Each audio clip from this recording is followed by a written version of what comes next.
Among many MMORPGs that have graced the internet during the golden age of the genre, a few survived the test of time. While now hero shooters and extraction games reign supreme, MMORPGs used to wield that crown, and among them, few would dedicate themselves into a very specific niche: player versus player.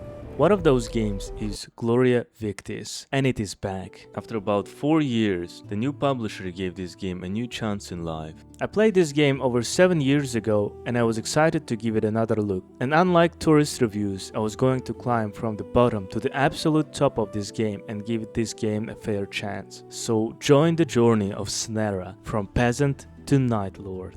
PvP MMORPGs notoriously die very quickly, and if you think about it, MMORPGs and PvP games have polar opposite design structures. MMORPGs reward you for spending time, a lot of time in it. You become stronger not necessarily through your own skill alone, but through stat boosts. And PvP is all about personal skill expression. It is also a reason why even in big MMORPGs, PvP remains as a side activity, like in World of Warcraft. The game design sort of creates this loop where veteran players have an edge both in mechanical skill and stat difference. While there are a multitude of reasons why PvP MMORPGs fail, in my opinion this is one of the most important ones. Games fail to nurture their future audience by catering only to the first comers. Gloria Victis was always and probably will always stay a very niche game. It is a PvP focused MMORPG with grindy gear progression, some janky but skill adjacent combat, and honestly pretty fun gameplay loop.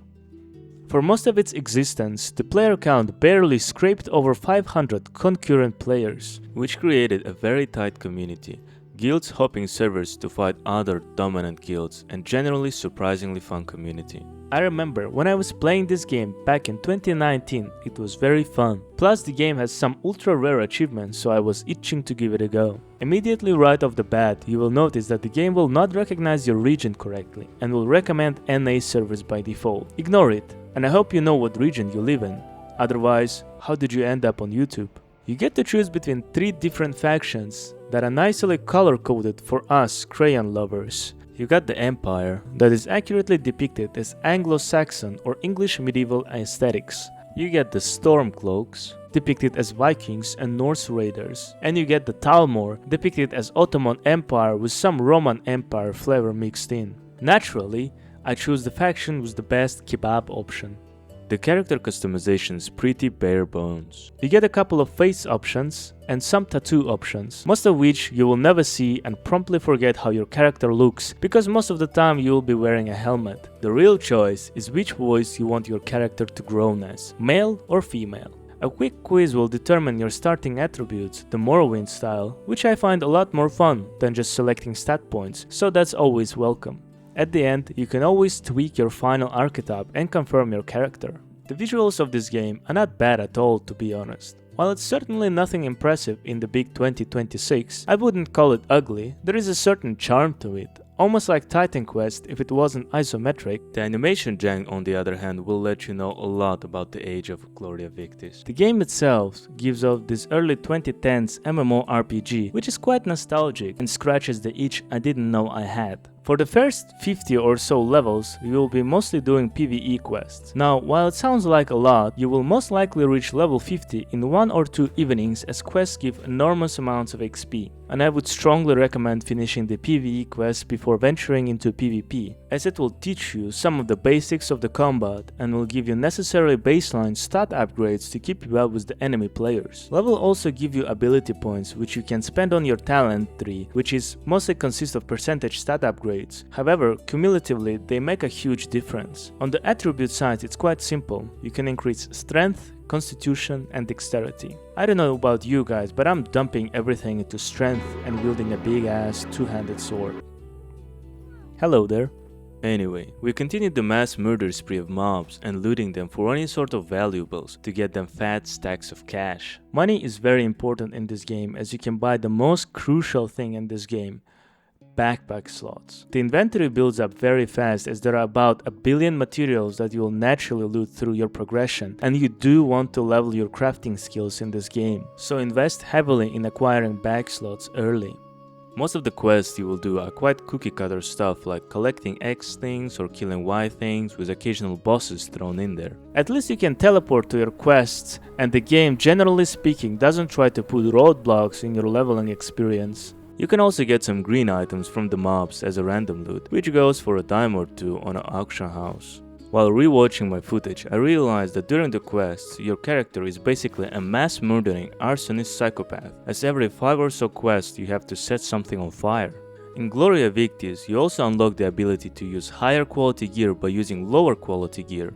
So for example, to use tier 3 sword, you need to first train up and level your skills on tier 2 sword. I personally don't mind this system, though it will take some time to get used to. I think it adds a good sense of progression and stops players from rushing into late game gear. I will talk about gear tiers in the future, but for now all you need to know is that you can get up to tier 3 equipment pretty easily from questing and mob drops. Gloria Victis draws heavy inspiration from Mountain Blade, and you probably already clocked it by the way the game looks, the faction aesthetics, and most importantly the combat system. It's a directional combat system just like in Mountain Blade, so for the fans of that franchise, you'll feel right at home playing this game. Depending on your weapon, I would also recommend rebinding some of the attacks, such as overhead, into some other button, as it can be quite chaotic during mass PvP.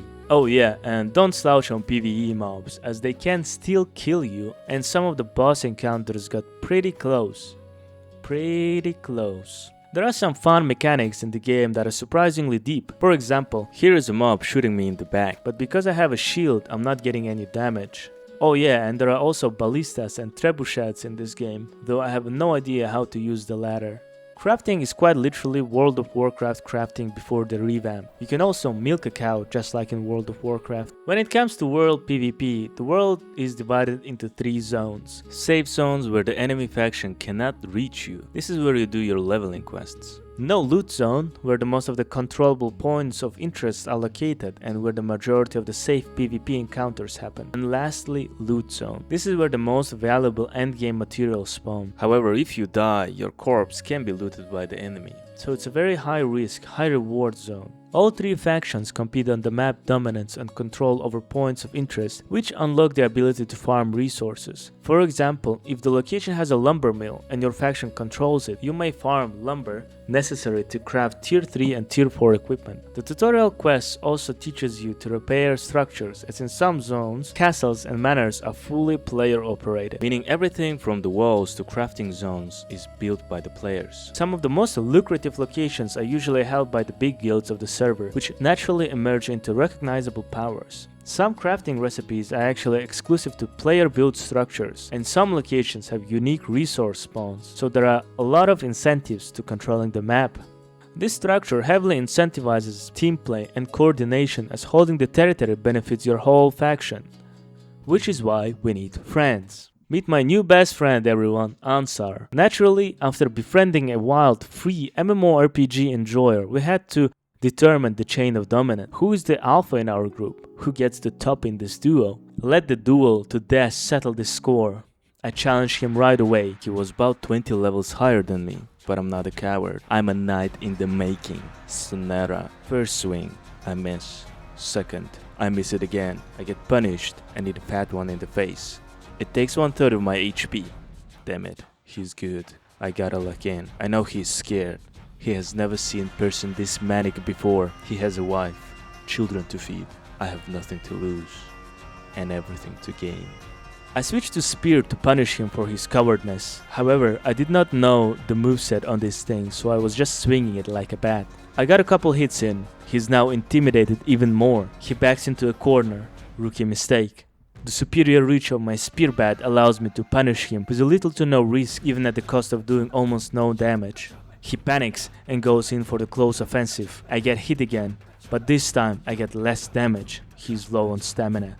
Unfortunately, I am also low on stamina. I get staggered. He switches into a knife and tries to bleed me out. With no stamina, his puny knife is not gonna do anything. I switch to my sword again. I eat a couple of more stabs and recover just enough stamina for his full swing. The hit causes brain damage on my rival and he starts spinning uncontrollably, allowing me to get a few licks in. He's low. He starts running like a rat. There is no escape. We clash for the last time. He tries hiding behind his shield, but I masterfully get a hit on his back. I won. Unfortunately, this game didn't allow me to finish him off, so we partied up and continued our adventures together. And now we can enter the world and explore medieval fantasy in all its unwashed glory. Not satisfied with no lives on my record, we looked at the map and saw that someone was on the offensive on the east side of the map. One of our allies was assaulting a castle. Me and my new companion decided to join the battle and get a taste of the world PvP for the first time. Leaving the closest allied settlement, I gotta say, this game can be quite pretty sometimes, despite its graphical limitations. At this point we didn't have mounts and I was only level 20, so everything was done on foot. My friend suggested we take out the lumber mill, which was unguarded for some reason. Taking the flag got me the achievement though, so I'm not complaining. Running around, trying to find any semblance of an enemy faction or allied faction to join, we checked the map and from what it looked like, it was quite a big conflict. And then something incredible happened. While running in this beautiful forest by the shore, gentle rain falling down on me. Rainbow ever so slightly pricking from the clouds like a bashful maiden, spilling blood of chocobos on the virgin bee. In the distance we saw it. 2 wild horses, and one of them was pure white. It was a gift from the land, a love at first sight. I rushed in to claim my steed. "Dibs on the white," I said, and after a quick QTE she was mine. Excalibur, my war steed of glory. Even though we had only 34 IRL days to live, I knew you were a creature made for glory. Now on a horseback, we were sure to find our glorious battle at last. We galloped through the land as the hooves of our animals warned the enemies of our arrival. Unfortunately, we only found one guy who I can only assume was also some poor lost guy trying to find some action. Nonetheless, with a 3-man army, we tried storming one of the capturable locations. Once captured, we could hypothetically use it as a respawn base, so maybe more allies would arrive. However, seeing that it's going to be a 3v3 battle, I have made an executive decision to abandon my allies, as I did not like the odds of this fight. Seeing my retreat, the enemies immediately rushed into the offensive, and I heard screams of agony and death as I turned my back and ran away. To fight another day. Only on a day when I would have a number advantage. After heroically abandoning my friends and allies, me and my buddy decided to regroup at the nearest respawn point of our faction, since, well, he was dead. And it finally happened. At one of our respawn points, we finally found a group of our allies riding on a horseback. Following them, we saw a lone horseman that we chased down and proceeded to execute. He got joined by his friends, and that bastard killed my Excalibur. It was personal now. Everyone from the red faction was going to pay. More of the enemy reinforcement arrived. We were outnumbered now. With no horse to fall on, there was no possibility of retreat. Our forces rallied at the bastion and we entered into a full-blown fight. Despite my best efforts, I was not allowed to loot this guy, as I was not aware of the looting zone rules just yet. Our first battle was won. We drove off the enemies from the bastion, and it was time for counteroffensive. With no horse, it was a very embarrassing infantry run moment for me. What a humbling experience. We led an assault on their castle, arrows coming down on us. I decided to cover my allies with range support. As you may have noticed, I did little to no damage, when suddenly one of the enemy goons jumped out of the walls and proceeded to rush at the archer line.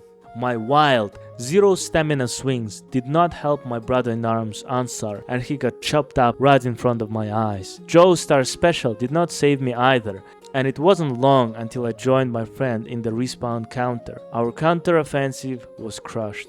Not to be demotivated, we rallied again and rode towards the enemies. Round 3 was about to happen. The standoff, the enemy outnumbered us and most likely had better gear. We started retreating, when suddenly a new group of allies joined and tripped the scales of battle. It was time for a fight. I was tired of running away. I was going for it now. The fight was about 15 on 15 from what I could tell, and it felt like a really big encounter in the best way possible. We started to push them back. Their morale was broken. Whatever left of their group fled to the bastion. The final standoff of the enemies happened. Our troops were wounded and tired, and the enemy was freshly respawned. I fell to the enemy blade, another one who joined the mother soil. But I was not abandoned by my brothers in arms, and one of them, despite being shot at, managed to get me a revive. Our forces were crushed once again, and with not enough stamina to run away, I decided to have my final hero standoff.